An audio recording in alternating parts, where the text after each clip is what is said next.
bylaw. I guess I'm not sure who this might first go to. I'll go to it. Basically, this was a bylaw that was sent from one of your standing committees. They had done some consultation with the public through Engage Miramichi, got some feedback, and voted to move it up to council and committee for a decision on whether council wants to take this to a regular special council meeting to begin the process of adopting. As the clerk's pointed out on her memo, if you wish to vote on it, you would send it up to a council meeting. If the majority tonight does not wish to have it sent up, that will be the end of this bylaw in its present form. If I may ask a quick follow-up from the chair, Mr. Manager, as you just mentioned, the end of this bylaw in its present form. If there is an option, I think, to adjust the bylaw, if that's what council would like to do before they send it to be considered to be adopted, what process would be followed there? It would be if the council would discuss tonight what changes it would like to see made. Staff would make the changes and bring the bylaw back to council and committee. This without going up yet. It's sort of a need more information or want more options question. So okay. Let's stay here. Okay. So is it clear? Yeah. Councillor Ross Robinson. Thank you, Your Worship. I'll go first. I've been opposed to this bylaw since last council. I think it's unnecessary. I think the issues that need to be addressed are noise and hours of operation and cleanup afterward. And all of those things can be addressed in other bylaws, such as the noise bylaw. And we had a bylaw meeting today, and we're discussing different bylaws that could come forward. And we can put maintenance in. We could find a way to put maintenance into a bylaw. And again, the noise is already covered, and the cleanup of debris is covered under the fire bylaw.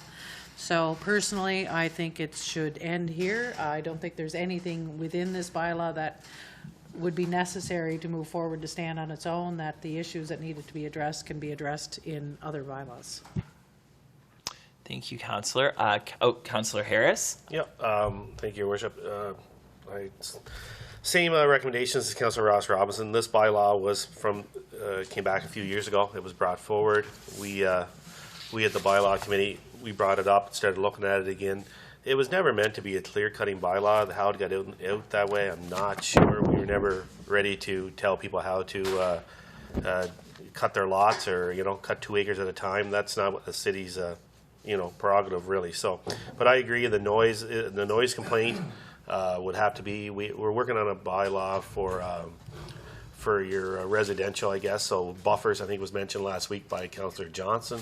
It's something we may look at, something like that down the road. But I would be pleased to let this die tonight also, and then come back with the noise bylaw in that one that's coming over the next few weeks, and then the other ones to come periodically. But we can hit them all in other bylaws, the 2 or 3 complaints we do have, and I think that's would be the recommendation I would have for this at this time. Thank you, Councillor. Councillor Arsenault, and then we'll go to Councillor Johnston. Thank you. Yeah, building on my colleagues and what they've said, we heard a lot of feedback from those who work in the industry and those who know much better than we do in this particular case on, where we were overreaching, I think, and where we were overstepping our role in this particular case. So I feel the same as they do, and just wanted to echo my support for other bylaws taking care of the issues that we need to, and this not being it.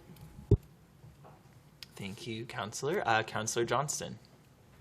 Thank you, Your Worship. I'm not going to speak at length at this. I already have, but again, as my colleagues have addressed, the 2 prominent concerns I have are the theme of noise and the theme of leaving a buffer so that bordering on residential areas, so that the aesthetics people view isn't affected.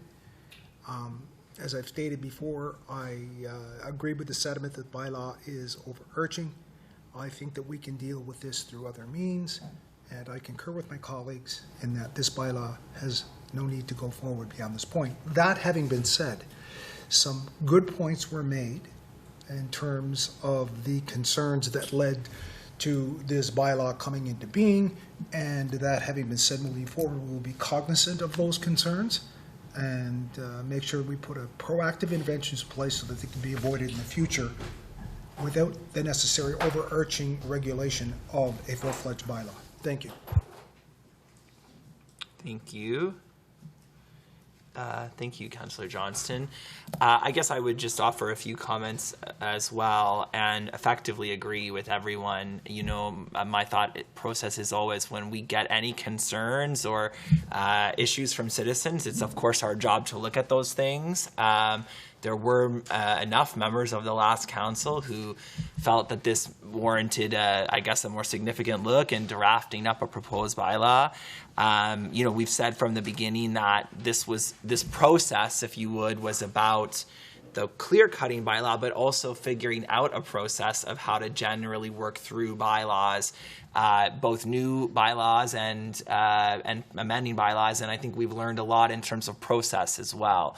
And as Councillor Harris mentioned, you know, the learning certainly that I have is that what went out the door that effectively looks like something we were intending to do should never have gone out that way, because it was never something we were actually intending to do as written.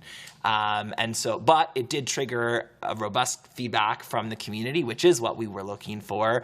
And the reality is the problems we were trying to solve at the start of this, as Councillor Ross Robinson mentioned, were noise, really, and, you know, the cleanup, which is already covered, as she's mentioned. So, you know, there was another concern, I suppose, if you could call it that, or another issue brought forward by some members of the public, which is their right to know what is happening in their neighbors' yards.